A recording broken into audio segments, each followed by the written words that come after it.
Hi everyone, how are you? And this is Dr. B again, coming to you, this time from America. I woke up early this morning because my brain is still on Chinese time, which is 14 hours different from here. And I'm so glad to be home and to be able to enjoy what I miss the most, my country, my people. You know, there are many difficult problems we can talk about. But one of the things I wanted to share with you first today was that, on the news, when I'm back in China and I'm watching the news all the time, even on Fox, you get this image of America that everybody hates each other and that nobody's polite and everybody's rude and there's so much racism. And I'm sure that does go on in certain places around the country. But my experience since I came back just last week is that, wow, Indiana's great, man. People are friendly. There seems to be no racial tension around where I go. And there's all kinds of different red-blooded Americans from different backgrounds, and everybody's really wonderful. Why is that? I was told that, by the fake news that, everything's so bad in America now, but I just don't see it. You know why? I know why. It's because people are working. President Trump has kept his promise, and he brought back jobs, and he brought back a good lifestyle for people to live, to raise their families, to feed their families, to think about the future, to get jobs that pay over $80,000 a year. And for the first time, Americans are making more money on their paycheck. One, because of Donald Trump's tax cut, and two, because their wages are growing, just like he promised they would. So I think America is actually, economically and I think emotionally seems to be pretty friendly. I'm very happy for that. And don't trust the fake news. They're liars. They don't tell the truth. They want to make America look bad. I don't know why. Once they lose the freedom that they have now, especially the media, the freedom even to tell lies with impunity, once they lose that, they'll never get it back. I can't figure out why they would want to throw it away. I think it's because they hate Donald Trump more than they love America. That's for sure. There's no question about that. They hate Donald so much that they would throw away the country just to get him out of office. Then what do they replace it with? Nancy Pelosi? They're going to try to get rid of Mike Pence too, okay? There's one story out there. I don't know if it's a real true story or what, but the plan that the Democrats have, first, to get rid of President Donald J. Trump on false pretenses. As I said in my last video, the whole Russian collusion thing is nothing but the insurance plan that Peter Strzok and Lisa Page and Bruce Orr and all the corrupt people in the FBI, that's their insurance plan that they were talking about. It's come to nothing, and when the report comes out, it's going to show nothing. Nothing's been done towards Donald Trump. As we know, the last terrible article that was written about him, that he had ordered his son and others to lie to the Congress. And it was all proven false, because we know the false media hates him, and they hate Mike Pence too. Their goal is to put number 3 in the line of succession, which is very frightfully and very, very dangerously Nancy Pelosi. Sad if she ever became the leader of this country. She can't even lead the Congress. How can she lead the nation? She knows nothing about immorality. She is a partisan, and she is a participant in the murder of millions of babies. She'd say that's unfair. I haven't participated in that. Yes, you have. So have you, Chuck Schumer, and every single Democrat in the United States Congress is guilty of murder. They're encouraging infanticide. That's what we've seen this week. Probably, of all the problems we have with the State of the Union, with the wall, probably the greatest disaster hitting our country right now at this moment is infanticide. What is infanticide? That is the right to kill unborn children, or those, as we see now, who are even born out of the womb. can be allowed to die, according to the new law signed by Governor Cuomo in New York, where they were celebrating. Did you see the big laugh, smiles on their faces? And they lit up the Freedom Tower in pink. So, pink is a dangerous color now. Dangerous in pink. Now it represents the death of not only children in the womb, which is already murder, but even children outside of the womb can be allowed to die if mom and dad wish it to be so. Hard to understand how a mom and dad could want that, but that exists. It's just awful. This is the result of becoming a pagan society. We really are. I mean, if you talk to people about Jesus now or about God, about any faith, they just don't want to listen because they have decided we don't want anything that God gave us in the past. We don't need anything from him to protect us. We want what we want. And we don't want God to tell us it's right. And we don't want God to tell us it's wrong. But my brothers and sisters, in the world, there is no gray when it comes to that. It's either right or wrong. And America has decided to call evil good and good evil. That's pretty scary. Pretty scary. I really hope that we can overcome this. But I mean, abortion is so deep-rooted in our society now that, boy, it's going to be hard to stop it. But even worse than having abortion as we've had it since the early 70s when Roe v. Wade was approved. Now, we've taken it the next step downward, not further, not evolved. We've devolved into a society that now not only can kill babies inside their mommy, but can also kill babies outside the womb. We know about this Governor Northam. I know that it was terrible, absolutely horrific to see the pictures of him, either him or the other one. One was in blackface and the other was in KKK dress, garb. That's bad. That's terrible. Of course, that's despicable. And there's no question in my mind the man should resign from office. Yes, I believe in repentance. I mean, if he was really repentant, he would just come right out and say, this one's me or that one's me. But he said it's not me. But his other picture is right next to it. Whether it's him or not, by him saying that, he's admitting that I've done it myself before. So he should go. No man is irreplaceable. No woman is irreplaceable. Charles de Gaulle once said, the graveyards are full of indispensable people, of which he is one of them, and of which I will be one day too. So we see all these things happening, and just terrible. What troubles me the most, which is the worst thing of all, is that Governor Northam, I mean, earlier in the day, or the day before it was ever found out that he had worn blackface or KKK, which I consider to be the judgment of God for what he said 2 days before. 2 days before he said, I can tell you exactly what happens to a baby that's not wanted by the parents, but lives through a failed abortion. The baby will be outside the womb, will be kept comfortable, and let the parents talk about what they want to do. Can you believe that? He's a doctor, a pediatrician. Can you believe that? And yet he totally agrees with this law, which is now even being debated in the Virginian State House. He totally supports the right for babies to be murdered, butchered, killed outside the womb when they're already living and breathing, which has never been the case before. This is because America has lost its way. America now supports everything that would have kept us as a failed nation instead of giving us the success as a great nation, the greatest nation in the history of the world that we've become. They hate capitalism, which feeds the world, and they love socialism, which impoverishes the world. Look at Venezuela right now. They would kill their president if they could get their hands on him, because he's destroyed one of the greatest nations in South America.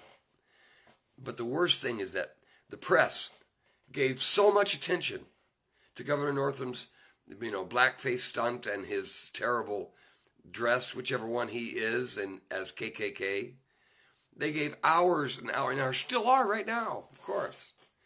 And they gave scantly no time at all to condemn him for saying that it's okay for a baby to be murdered outside the womb. Doesn't that show that our priorities are all wrong and the things that we cherish are all confused? We cherish the right for a woman to go out and play or get pregnant and then kill her baby. Ladies, that's murder. You can try to say that I'm putting my nose where it doesn't belong in a woman's own body. No, God made the body. God made humanity. God made the world. And God declares murder is wrong. Why don't you fight with someone who can fight back? They can't even give their approval of yes or no. They can't even fight back to protect or defend themselves. Such cowardice and such immorality. Now we've gone the step further, which is totally, fully accepted by the Democrat Party, that it's okay to kill your child outside the womb. This has taken us to a whole new lower level, deeper than the grave. It comes from the pit of hell. It says in the Bible that Ahab, an evil king, that one by one he forced his children to walk through the fire of sacrifice to their false gods, to the gods of pleasure, power, and destruction. That's what we're doing today. We're forcing our children to walk through the fire of hell. All of us one day will stand before God. Nancy Pelosi, Chuck Schumer, all of you, Democrats and any Republicans that believe that it's okay to kill your baby in the womb or out of the womb, you may not have to answer for your folly and for your sin and for your bad judgment here on earth, but you will answer for it here or in heaven when you get judged by God. Now you can laugh. You can say that's stupid. That's okay. You have the right. This is America. But God won't laugh. And God knows it's not stupid. We are not supposed to kill each other. What's terrible for me, if a woman is in her car and she's driving her car to an abortion clinic to get an abortion that she wants, all right? She's driving. Two people, one at the wheel and one in the belly of the woman who's at the wheel. And then a shot rings out, and someone shoots the woman, all right? And she dies. And of course, the baby dies. At that point, the shooter, when he's caught, will be charged with 2 murders in America. So in that situation, the baby is considered to be a human.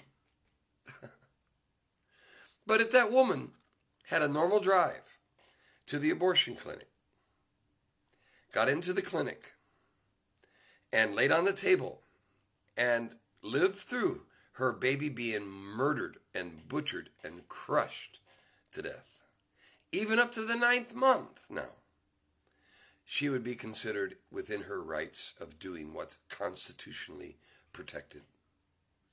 That's insanity. Another part of insanity, if you have a daughter who's in high school, God forbid, and she gets pregnant, it happens. Parents, if that ever happens, don't reject your daughter. Support her. Don't kill your grandchild. Support her. Let her know that even though you don't give her a card to commit such bad acts in her life that can destroy her life and the baby's life, nevertheless, you have to accept her and help her to be able to keep her child and to keep your grandchild. But I mean, when you look at these things, if that child is pregnant in school, on a normal day, if she goes to the nurse and just asks the nurse for an aspirin for a headache, the nurse must call mom and dad.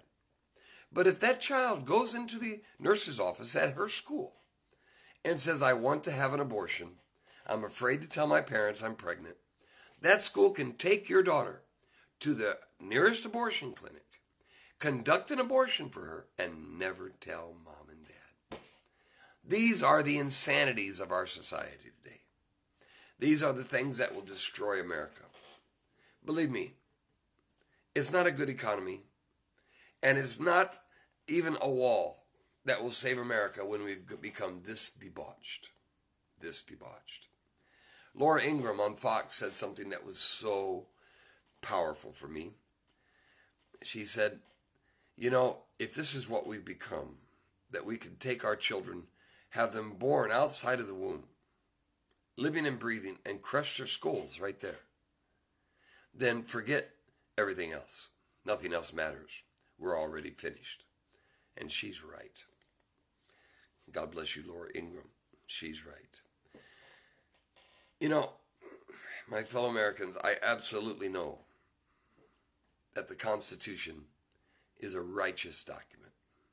I know it's a good document.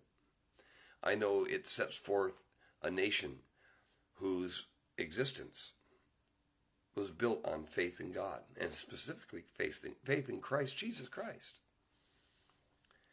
Nevertheless, that document that was written so many years ago, that was approved by the people, that document which the people demanded 10 extra amendments be added to it, called the Bill of Rights, that document that was set forth to protect our freedom, to protect our country, to give us the right to self-defense with the Second Amendment, that document that gave us the freedom to speak our minds without repercussion, that document that gave us the right to be able to assemble, to protest, to condemn, and to praise those within our government, and the right to change those that we don't agree with. It's a beautiful document, the U.S. Constitution. It's supposed to be the law of the land. But I am so troubled now. They have made the document, the Constitution, say anything that they want. Now, as a Christian, about the Bible, many people like to make the Bible fit their lifestyle. I read about the one woman, when she wasn't sure who she should marry, she opened the Bible and said, go and see Mark. He's calling you. And Mark was the name of her boyfriend. So she took that as God's will for her to marry. And then she opened it, closed it, and opened it again. It said, what you do quickly. And she took that as God's call for her to marry. And she married him and divorced within 2 months because he was a bad man. We can't just do that. We can't make the Bible fit our whims and our ways and our desires. We have to follow it. So we should mold ourselves around the Word of God and not mold the Word of God around ourselves. I even think the Bible is much more important than the U.S. Constitution because I'm a Christian first and an American second, just like Mike Pence, our vice president. Nevertheless, the Constitution, though not the Bible, not the Word of God, is probably, most definitely, the most amazing document ever written or penned by humankind. It has held together an experiment called the United States of America for over 2 centuries, headed towards 3 centuries. It held us together, gave us freedom, fought our wars, brought us back together after a civil war. The Constitution has remained solid until the last century and until now. Of course, we even see in the 1800s with the Dred Scott case, which was absolutely the beginning of judiciary legislation. It means they're not interpreting law. They made law there with the Dred Scott case and condemned black people so wrong. And it was thrown out, of course.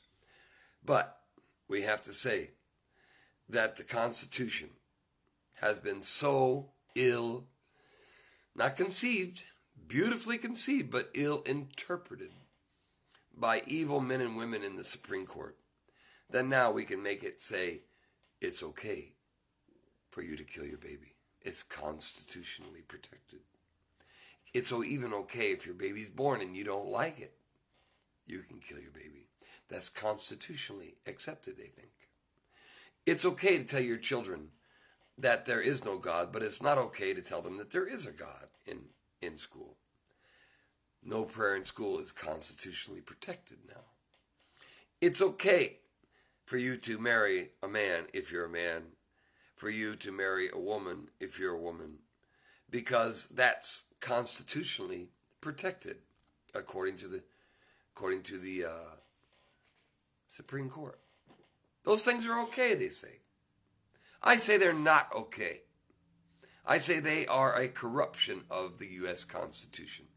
No one can ever say that John Adams, Thomas Jefferson, George Washington, all those who signed the Constitution, George Mason, the father of the Constitution, no one could ever say that these men intended those things to be part of what they were saying.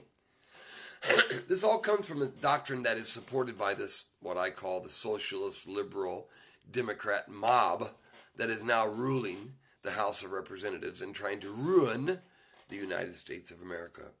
And they're no better in the Senate either, where they're the minority but still have great power. These people take the Constitution and they believe it's a living document. The document's not a living document. It's alive in its ideas.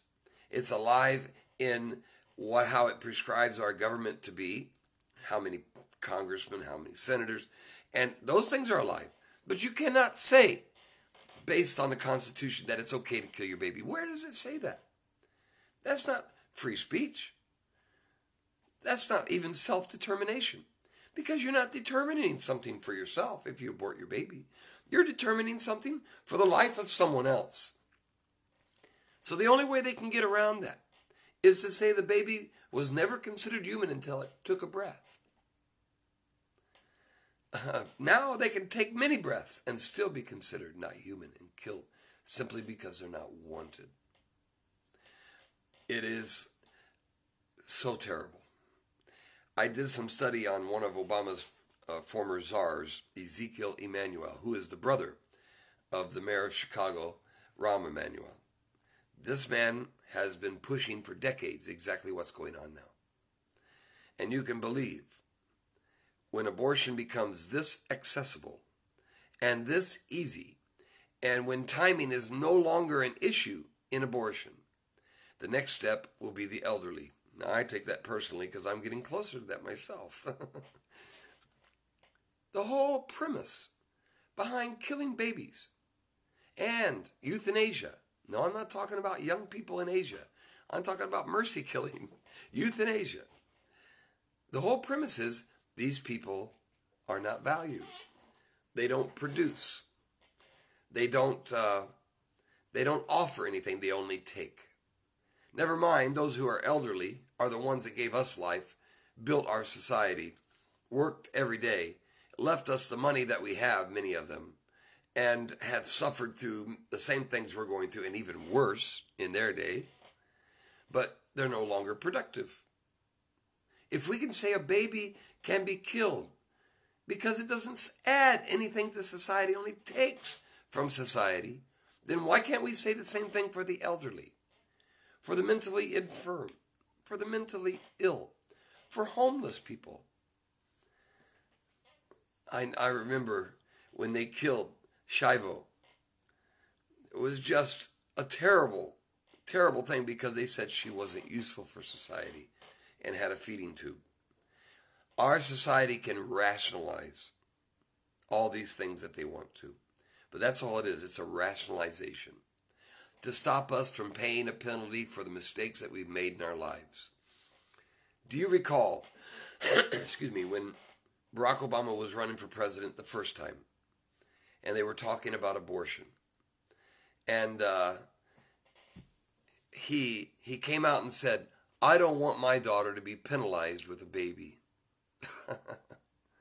Well, if you're going to do the thing, then you need to face the music. It's not the end of the world to be an unmarried woman who is pregnant. There are so many solutions. I remember when I was substitute teaching in Rochester, Indiana a few years back, and one young girl during the break, she was unhappy, kind of crying, and I said, "What's wrong?" I had never met her before. She said, "Oh, I always think about my real mother because I'm adopted. I'm from Romania. And my mother gave me up for adoption, and my family is American. And I always think she's such a bad woman because how could she give me up? You know what I said to her? I said, I understand how you feel. But I said, you know what? In my eyes, your mother should be your hero. She's definitely a hero. She could have killed you. She could have aborted you. She could have said, I don't have time for you. I don't need you. You're a problem in my life. You're just a speck. You're just some kind of tissue. You're not human. And abort you. But she chose to give you life, to let you live, and even live a better life than she could provide for you.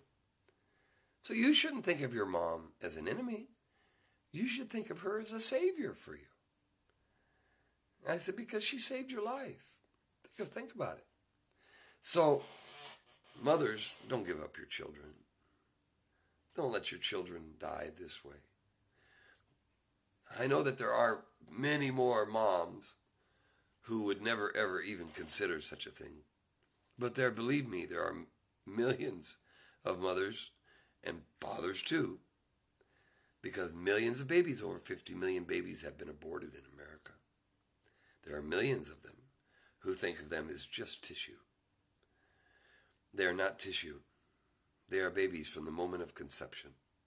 From the moment the sperm and the egg collide and a miracle takes place and life begins, there's nothing that tissue, as you call it, many of you, not you, but I mean abortionists.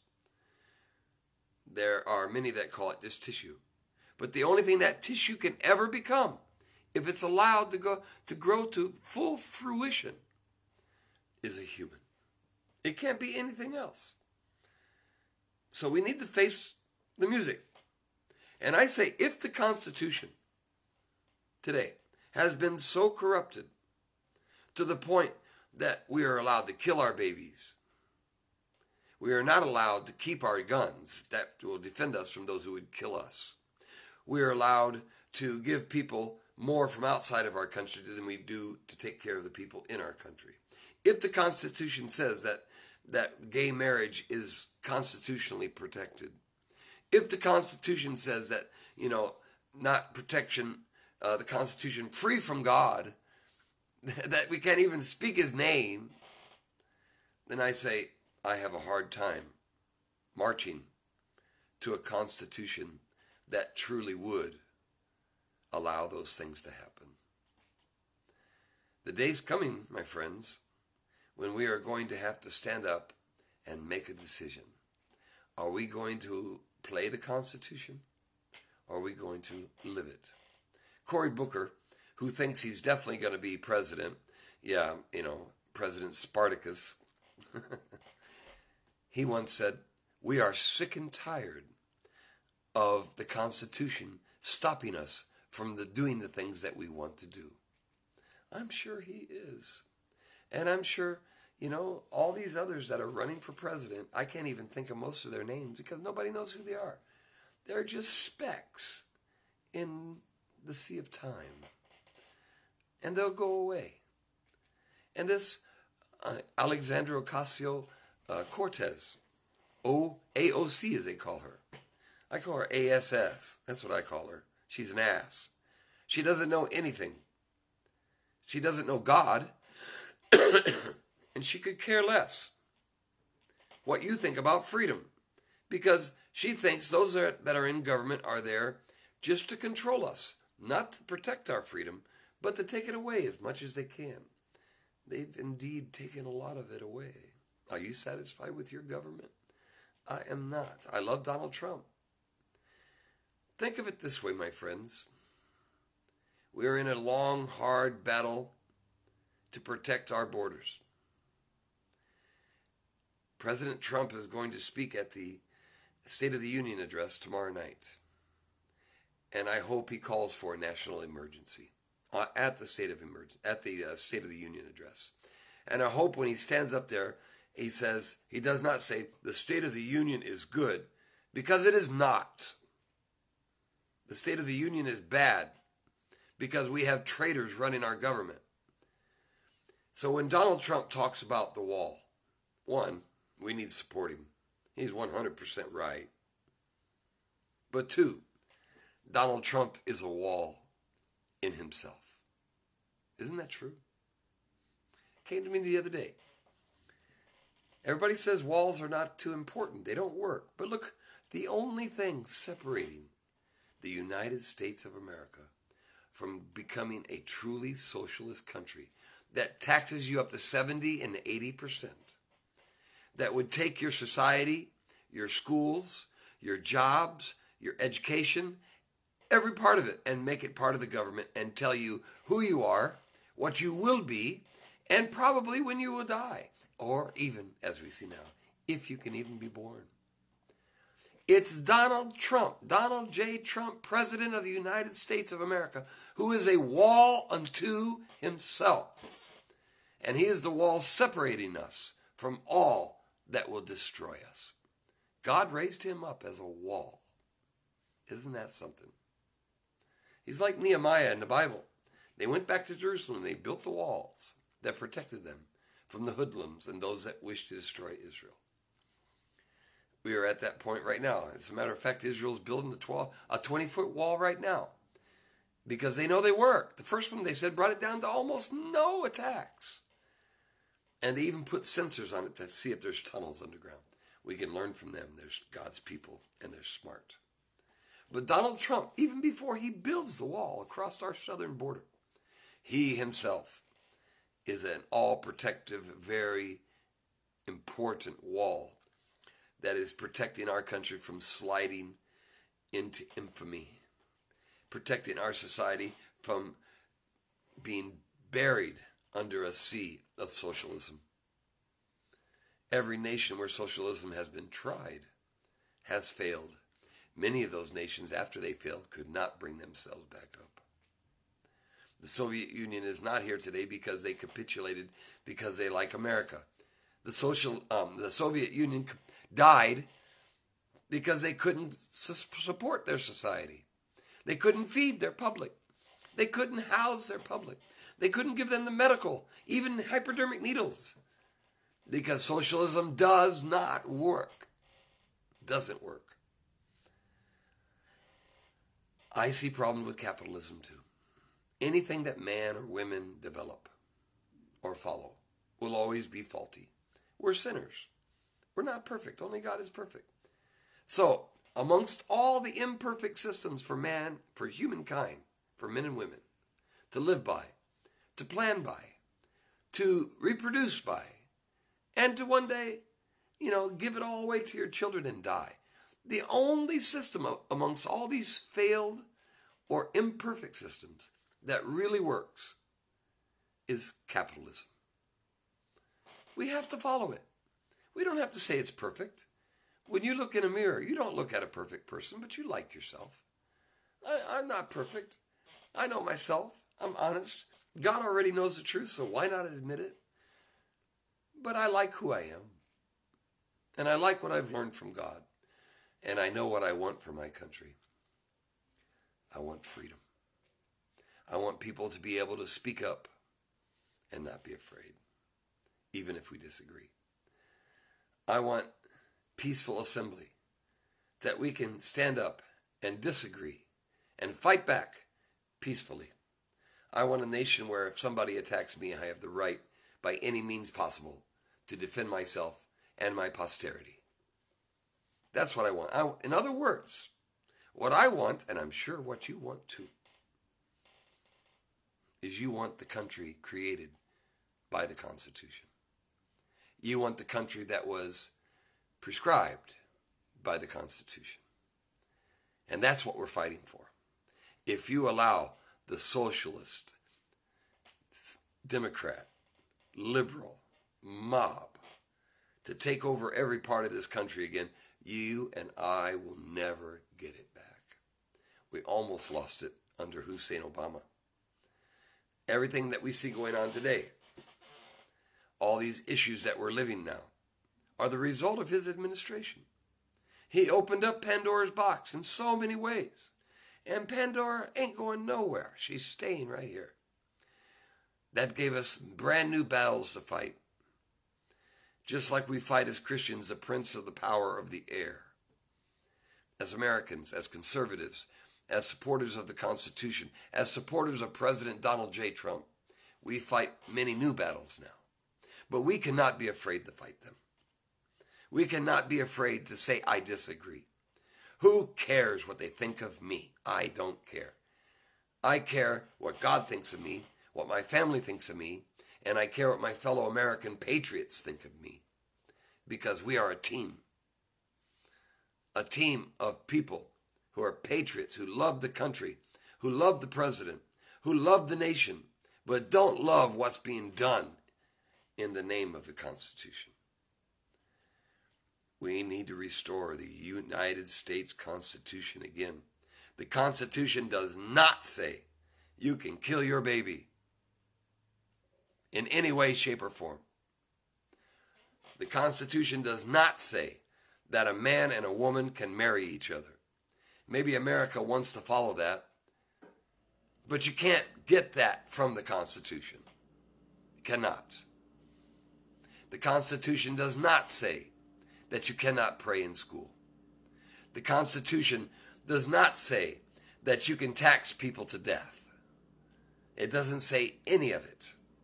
The Constitution does say that people can be impeached all the way to the president for crimes, foreign and domestic. My goodness gracious. Look in the Congress today. Hillary Clinton, before she's even left, run for president, she committed crimes, foreign and domestic.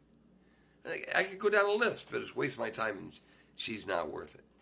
How many other people? Nancy Pelosi. All of these people calling for socialism.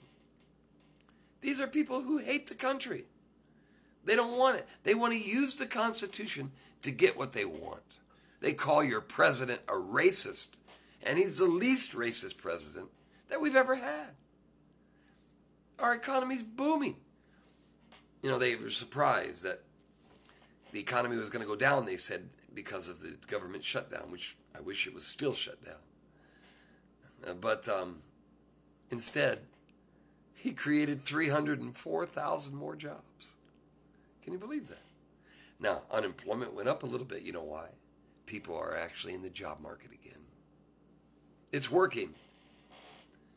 But if we allow our Constitution to be ripped to shreds, to be interpreted in a document that is subject to change because of societal change, then we will never have any leading or guidepost that can protect us in the future. We will be tossed about by every wind of doctrine, idea, and evil pursuit. We need to follow the Constitution. And we need to stop saying that it says things that it does not say. The Constitution was set up to create a land of freedom, self-determination, for men and women who wanted nothing more than to be sometimes left alone to live their life and to rule themselves. This is being destroyed as we speak. How do we overcome this? One, they're going to try to push your president out of office. Are you willing to fight back by any means necessary? It will take every means.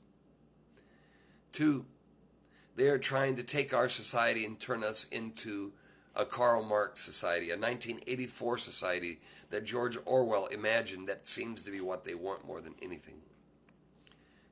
Political newspeak. We use these things because we interpret things and we believe them to be true. But truth cannot be changed into a lie, and lie cannot be changed into a truth. Racism is all over our country. It is. We're all racist. Let's admit it.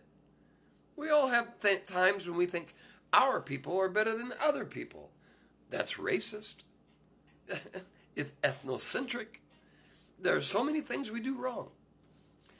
I absolutely think that this governor, Northam, should resign for wearing blackface or being in the Ku Klux, but being in the midst of that. He should resign. But that's not why he should resign, because people do change. He's probably not a racist at all today. He probably regrets that very much, and he probably loves everybody in his state, just to be fair. So on that basis, I think, America could use a little forgiveness. And 30 years ago is a long time ago. But he should be impeached or leave office because he wants to kill your children. That's the main reason. Because he thinks you can kill your children after they're born. That's the main reason he should leave office. But then Nancy Pelosi should leave office too. And Andrew Cuomo, governor of New York, should leave office too. Anybody that wants to kill your babies should either be in prison or have mental counseling. Because there's nothing normal about it. Those of you who disagree with me, that's perfectly fine. All right? I like being disagreed with. It means you're actually listening. But I can tell you, if you can find any way to justify the killing of a child, look at the new ultrasounds. I have one on my page, Stephen Clark Bradley, right now, which shows a baby inside the womb, fully developed, making gestures, moving, holding. That's a child that can be murdered now into the end of the third trimester, even after it exits its mother's womb. That's the reason they should be out of office. That's the worst thing of all. That's worse than no wall. That's worse than immigration, illegal immigration. That's worse than the wars we fought. Because if we don't believe that, like Laura Ingraham said, what good is the rest of it? It means nothing. That if we can kill our own people who can't fight back, then we're going to kill retarded children who can't produce. We're going to kill invalid people who can't move and can't produce. Then we'll finally kill elderly people who are not productive and only take from society. That's where it goes, Americans. Are you willing to go there? You need to support Donald Trump. He is the wall keeping us from falling to bits. He is the wall that's stopping the hoodlums, the marauders, the social marauders of the Democrat, socialist, liberal mob that are seeking to destroy the country that you and I love. I'm not being negative, but if that sounds negative, it's because it is. And I'm telling the truth. And those of you who are listening out there, I'd say the large majority of you know I'm telling the truth. It's time to stand up. It's time to fight back. We have made America great again in some ways, but if this is allowed to continue, America is not great at all. If we kill our babies, what greatness do we possess? The greatness will be ending abortion, ending the death and murder of our children. How many great leaders for the future of our nation have we already butchered? Until we can stop this terrible, terrible cabal of death, culture of death, America will never be great. But if we do, we can make America greater than ever before. Thank you very much. That's Dr. B's perspective. What's yours? Let me know. God bless you all.